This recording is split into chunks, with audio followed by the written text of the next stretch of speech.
Hello guys, maayong adlaw sa atong tanan. Mao ni siya ang part 2 behind the scene during the graduation march. Because as you can see, nagsugod na mi og lakaw ana guys.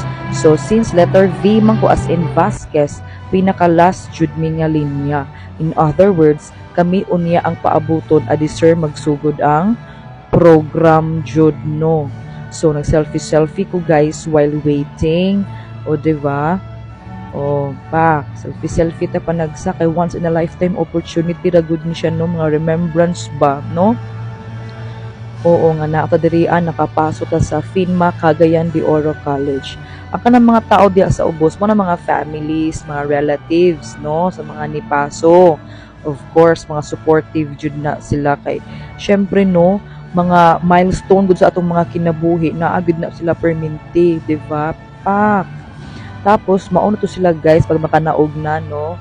Mauna siya ang itsura. So, magtunga-tunga mi ana ang isa sa kaliwa, ang isa sa kanan nga lingkuranan.